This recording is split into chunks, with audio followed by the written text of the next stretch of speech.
नमस्कार।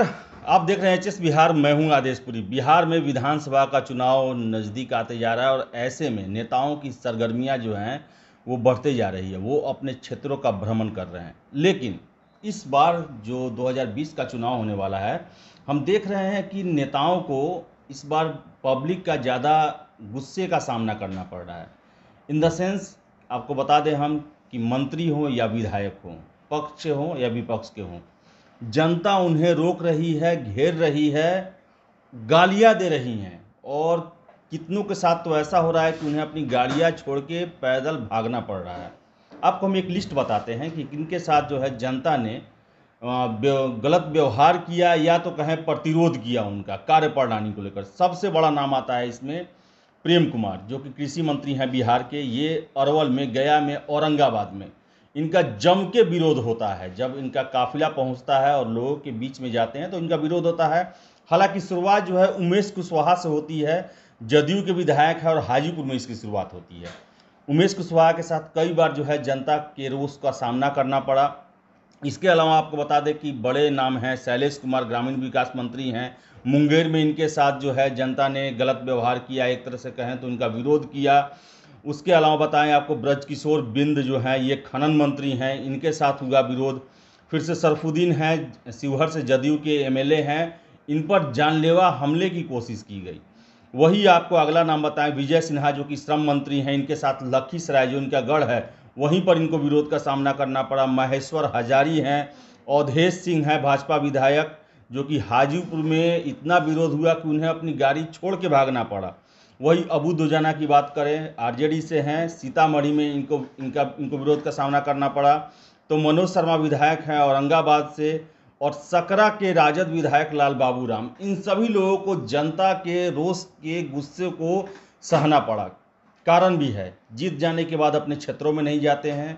जिन समस्याओं और जिन मुद्दों को लेकर ये चुन के आते हैं उन्हीं के लिए ना कोई कदम उठाते हैं और ना ही जनता के पास 5 साल के भीतर जाते हैं जवाब देने के लिए। पहुंचते हैं तो फिर वोट मांगने के लिए ही। इन सभी मुद्दों पर हमारे साथ बात करने के लिए हमारे वरिष्ठ सहयोगी हैं रंजीत झा, जिनसे बात करेंगे। सर, ये नया ट्रेंड देखा जा रहा है। अब जनता जो है, अब जब ये मांगने जा रहे हैं वोट, तो खुल के जो है विरोध कर रही है। और नेताओं के लिए इस विधानसभा में जनता के बीच में जाना थोड़ा मुश्किल लग रहा है। क्या, कैसे देख रहे हैं इस ट्रेंड को आप? बिल्कुल, ये बात जो लिस्ट अभी मैं सुन रहा था, आप ये लिस्ट की जानकारी मुझे दे रहे थे, इसमें आप एक चीज़ गौर कीजिएगा कि यह जो रोष है, यह जो गुस्सा व्याप्त है, यह सिस्टम के खिलाफ गुस्सा है, किसी पार्टी विशेष के खिलाफ नहीं है। यह चाहे राजद के विधायक हों, जदयू के विधायक हों, भाजपा के विधायक हों या फिर सरकार में मंत्री हों, इन सबको एक जैसा झेलना पड़ रहा है। कारण भी आपने बहुत हद तक बता दिया है कि कारण है कि जीतने के बाद वो अपने उस क्षेत्र में नहीं जाते हैं, दिखते नहीं हैं। खास करके अबू दोजाना जैसे शख्स हैं, वो 5 साल में कभी गए ही नहीं।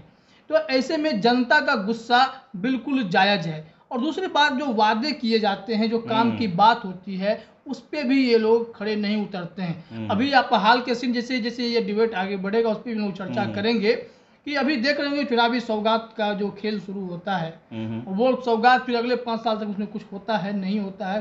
कभी 17 साल भी लगते हैं, 20 साल भी लगते हैं। तो खैर वो हम आगे चर्चा करेंगे। लेकिन इससे पहले ये समझना होगा कि ये कुछ इस बार अनोखा है। पहले भी इस तरह के कई छिटपुट विरोध पिछले विधानसभा चुनाव में होते रहे हैं, लेकिन उस वक्त लगता था कि किसी दल विशेष के खिलाफ गुस्सा है, किसी नेतृत्व के खिलाफ गुस्सा है। लेकिन इस बार यूथ पॉलिटिक्स बिहार में शुरू हुई है और युवाओं का जो है ना, वो रोष देखने को मिल रहा है। बुजुर्गों से ज़्यादा गुस्सा युवाओं में है। मुद्दा बहुत है। लॉकडाउन को हम देखें ना, तो इस लॉकडाउन पीरियड ने बहुत लोगों को अंदर तक झकझोर के रख दिया है। सब लोगों ने ज़मीनी स्तर पर इन चीज़ों को देख लिया कि हकीकत क्या है। नेता हमारे बीच आते हैं तो वो क्या हमें कहते हैं और कितने वादे पूरे कर पाते हैं और नहीं कर पाते हैं तो कहाँ रह जाते हैं। इन सारी चीज़ों को जनता अब समझ रही है। तो कारण यही है बेसिकली कि ये लोग इस मामले में घिरते चले जा रहे हैं। इसमें कई पॉइंट्स आप जोड़ सकते हैं, जो हम लॉकडाउन की भी एक चर्चा कर सकते हैं। इस पर एक हम चर्चा कर सकते हैं, जो सरकारें सौगात दे रही हैं उस पर भी चर्चा कर सकते हैं, और यूथ पॉलिटिक्स की भूमिका है। इन 3 बिंदुओं पर भी हम लोग प्रकाश डाल सकते हैं। तो सबसे पहले अगर आप हम लोग शुरू भी करें तो हम लॉकडाउन पीरियड की बात कर लेते हैं। देखिए, लॉकडाउन पीरियड में हुआ क्या, कई चीज़ें ध्वस्त हो गई। हम्म, सरकार ने बहुत बड़ी बड़ी घोषणाएं करके दिखा दी कि हमने 20 लाख करोड़ का पैकेज दे दिया है, आप लोग जो है इसमें खुश रहेंगे, लॉकडाउन में किसी को दिक्कत नहीं होगी, आपको चना मिल रहा है, आपको चावल मिल रहा है, आपको दाल मिल रहा है। लेकिन चना चावल दाल ये क्या परमानेंट सॉल्यूशन है क्या? ये सॉल्यूशन नहीं है। युवा समझ रहे हैं, युवाओं के लिए मेन मुद्दा है बेरोजगारी। बेरोजगारी से आप कब तक मुंह मोड़ेंगे? दूसरी तरफ देखिए कि बेरोजगारी की बात करने वाले युवा आज सड़कों पे उतर रहे हैं बैक टू बैक, चाहे जॉब्स के लिए हो, चाहे वो अपने जिस पद को प्राप्त कर चुके हैं उसमें भी संघर्ष कर रहे हैं, क्योंकि वहाँ भी खुशी नहीं है, वहाँ भी वो मन लायक कोई चीज़ें पा नहीं पा रहे हैं। तो ऐसे में जब नेताजी मैदान में जा रहे हैं तो उनको इन्हीं सवालों से पूछा जा रहा है कि आपने कहा था कि सीतामढ़ी में हम ये काम कर देंगे, हम बेगूसराय में ये काम कर देंगे, कहाँ है आप, क्यों नहीं किए? अब जनता सवाल पूछ रही है, हम वोट क्यों दें आपको? आप मंत्री होंगे अपने जगह, आप पहले जन सेवक हैं, अगर जनता की सेवा नहीं कर रहे हैं तो आप हमारे किसी काम के नहीं हैं, हम विकल्प की तलाश कर रहे हैं। युवा नेतृत्व की बात यहाँ पे उठने लगी है, तो युवाओं की भूमिका इस चुनाव में आप स्पष्ट रूप से देखेंगे। और जब हम लॉकडाउन की ही बात कर रहे थे तो इसी बीच आप एक चीज़ देखिएगा कि आत्मनिर्भर बिहार की बात शुरू हुई है, भाजपा ने घोषणा की है, लेकिन जो यह पीरियड जो बीता है पिछले 6 महीने का, उसने कई वर्गों को सड़क पे लाके खड़ा किया है। वही वर्ग अब पूछ रहा है कि आप जिस आत्मनिर्भर बिहार की घोषणा कर रहे हैं, इससे पहले जो लोग आत्मनिर्भर थे उसके साथ आपने क्या किया? आपके पास बैकअप प्लान क्या था? कई स्कूल वाले बेरोजगार हो गए, रेहड़ी लगाने वाले बेरोजगार हो गए, ठेला चलाने वाले बेरोजगार हो गए, कई लोग सड़कों पे आ गए, जिनके छोटे छोटे संस्थान चल रहे थे, छोटी छोटी दुकानें थी, वो सब तबाह हो गए। सरकार ने उनके बैकअप के लिए क्या किया? आप आत्मनिर्भर की बात करते हैं, आप बड़े बड़े लाखों करोड़ के लोन घोषणाओं की बात करते हैं, ना आपका लोन प्रोसेस जेन्युइन है, ना आप आसानी से किसी को लोन देते हैं। आप बैंक जाइए तो आप बैंक पे भटकते रहेंगे, घूमते रहेंगे, आपको कोई काम नहीं होगा। चाहे किसी भी स्तर पे आप जाएंगे तो आपने बैकअप प्लान तो तैयार ही नहीं किया। जब बैकअप प्लान आप तैयार नहीं करते हैं तो कैसे आप आगे आत्मनिर्भर बिहार की बात करेंगे? तो युवा जो हैं, देश के यूथ जो हैं, और चाहे जो पुराने लोग हैं, वो भी अब इस बात को समझ चुके हैं कि सरकार हमारे काम नहीं आ रही है। तो ये जो नेता जीत के आ रहे हैं वो हमारे लिए लड़ ही नहीं रहे हैं। तो ऐसे में इन सब चीज़ों का कोई मतलब नहीं रह जाता है। कल मैं विधानसभा का भी क्षेत्र घूम रहा हूँ, जैसे बाढ़, मोकामा, बख्तियारपुर, फिर से मनेर, विक्रम, ऐसे जगहों पर मैं गया। तो वहाँ पर सब लोगों की शिकायत, ज़्यादातर जगहों पर शिकायत क्या रही कि विधायक जी जो है कभी आए ही नहीं। विधायक जी आए ही नहीं। तो क्या आपको लगता है फिर भी उनको वोट मिलता है? ये जात पात ये सब के नाम पर वोट मिल जाता है, तो क्या एक तरह से नेताओं को ये लगने लगा है क्या कि वोटर जो है उनके बंधुआ मजदूर हैं, जो कि कहीं कुछ भी कितना भी गुस्सा रहे लेकिन वोट हम ही को देंगे, और यही कारण है क्या कि वो कुछ करते नहीं हैं, जो वादा करते हैं वो पूरा नहीं करते हैं, और इसी कारण उनको अब विरोध झेलना पड़ता है? देखिए आदेश जी, इसमें एक चीज़ को बड़ा समझना पड़ेगा। आपने बहुत अच्छा प्रश्न भी उठाया है। एक आप नाम लिए प्रेम कुमार का, कृषि मंत्री प्रेम कुमार है। आज के डेट में कृषि मंत्री प्रेम कुमार का कई जगह विरोध हो रहा है, और प्रेम कुमार उस दुनिया में जी रहे हैं जिस दुनिया में लगता है कि हम कुछ करें ना करें हमें वोट मिल जाएगा। ये क्या कह रहे हैं कि हम पे जो हमले हो रहे हैं, हमारे विरोध हो रहा है, वो करने वाले विपक्ष के लोग हैं, वो राजद के लोग हैं। लेकिन प्रेम कुमार जी, आप ये भी तो समझिए कि राजद विधायक भी कहाँ बच रहे हैं, उनका भी तो विरोध हो रहा है। तो आपके ऊपर साजिश क्यों होगा? आप इस बार भ्रम में जी रहे हैं। और ये जो आपको लगता है कि हम बस जातीय समीकरण से जीत सकते हैं, कि हमारा वो वोट बैंक है, कोर वोट बैंक है, हमें ही वोट करेगा, तो इस बार पूरा मूड बदला हुआ है युवाओं का। उन्होंने कहा है कि 15 साल बहुत होते हैं। मैं भी एक जगह गया था जहाँ पे लोगों ने यह कहा कि 15 साल अब समय है सत्ता परिवर्तन का। मैं भी सब जगह सुन रहा हूँ, जितने लोग हैं वो मैक्सिमम लोग बोल रहे हैं कि सत्ता परिवर्तन होना चाहिए। बिल्कुल। तो हमने पूछा कि विकल्प क्या है? अगर आप सत्ता परिवर्तन करना चाहते हैं तो उनसे बेहतर विकल्प क्या नजर आता है? तो युवाओं पे भरोसा है, लेकिन उन्होंने स्पष्ट तौर पे नहीं कहा कि उन्हें तेजस्वी यादव पे भरोसा है या चिराग पासवान पे भरोसा है, लेकिन उन्होंने कहा कि अब नेतृत्व बदलना चाहिए, अगर लोग बदले नहीं बदले मेरा वोट बदल जाएगा, ऐसे लोगों ने कहा।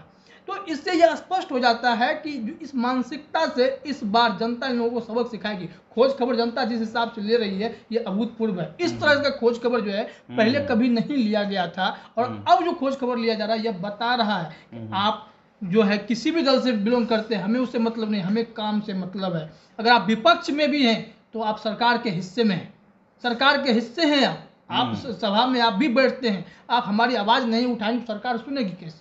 आप खुद काम करने नहीं आएंगे, आप कहीं जाएंगे ही नहीं, चाहे आप राजद के विधायक हों, कांग्रेस के विधायक हों, भाजपा के हों, जदयू के हों, काम नहीं करेंगे तो इस बार बख्शने के मूड में जनता भी कतई नहीं है। और यह आपको साफ साफ दिख रहा है, क्योंकि 1-2 लोगों पे हो तो गुस्सा दिखता है, लेकिन 10-15 लोगों पे हो, किसमें अधिकतर मंत्री हों, विधायक हों, तो ऐसे में ये स्पष्ट हो जाता है कि इस बार जनता ने कुछ सोच रखा है, युवाओं ने कुछ सोच रखा है। मैं बार बार युवाओं की बात कर रहा हूं क्योंकि बिहार में पॉलिटिक्स भी बदल रहा है। बिहार में महागठबंधन में तेजस्वी यादव पे लोग भरोसा जता रहे हैं, उन्हें करें तेजस्वी सरकार बात हो रही है, तो दूसरी तरफ चिराग पासवान भी इस बीच अपने पॉलिटिक्स को लेकर के काफ़ी चर्चे में है। वो जिस हिसाब से पॉलिटिक्स कर रहे हैं, नीतीश कुमार को टेंशन तो दे ही रहे हैं, प्रेशर तो डाल ही रहे हैं। अभी हाल में हमने सुना कि उनके पार्टी से लोग यह कह रहे हैं कि 143 सीटों पर हमारी तैयारी है, हम उम्मीदवार की सूची भी जारी करेंगे।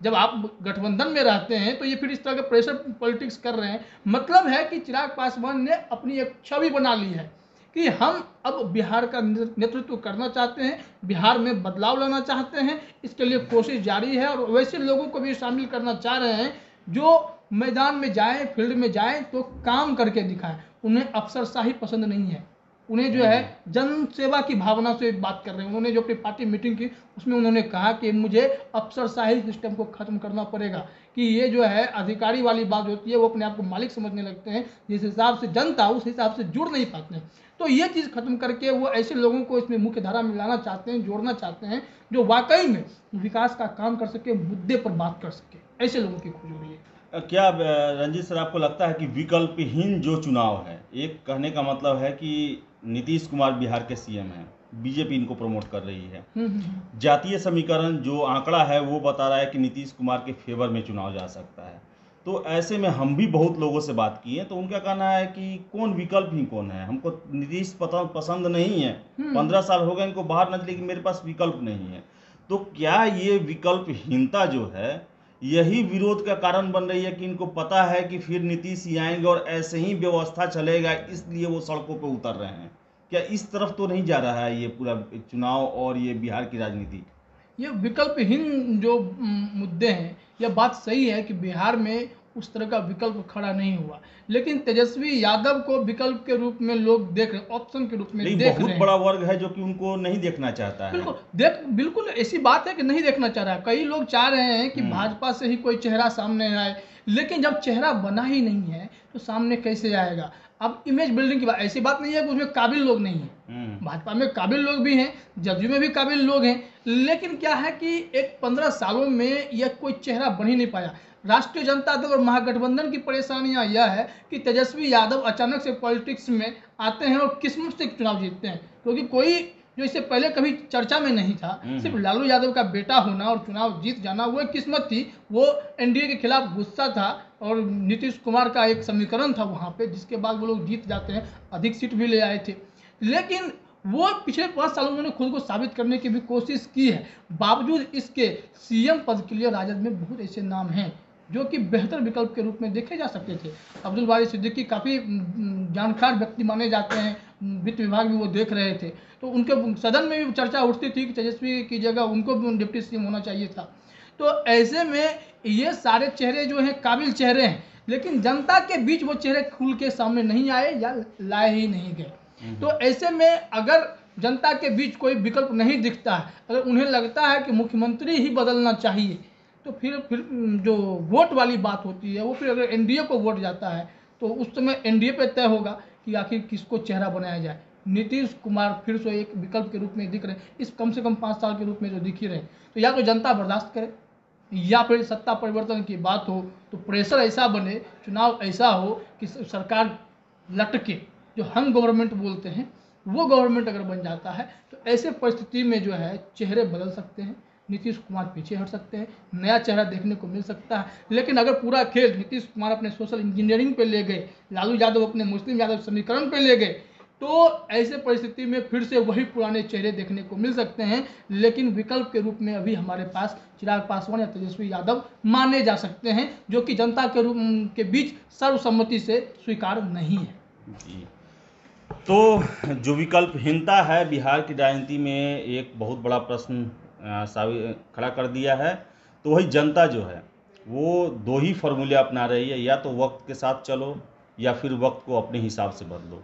और यही प्रयास जो है अब शुरू हो गए हैं, क्योंकि नेता जो हैं बाज नहीं आ रहे हैं। विधानसभा चुनाव या कोई भी चुनाव हो, वादे बहुत लंबी चौड़े करते हैं, हाथ जोड़ते हैं और काफ़ी मनाते हैं, लोभ देते हैं, वोट ले लेते हैं और 5 साल के लिए फिर से भूल जाते हैं। तो जनता ने अपना एक अलग रुख अपनाया है। हालांकि इसका तो समर्थन नहीं किया जा सकता, क्योंकि कितनी बार जो वो विरोध है वो हिंसात्मक रूप धारण कर लेती है, लेकिन अहिंसक और संवैधानिक विरोध जायज़ है।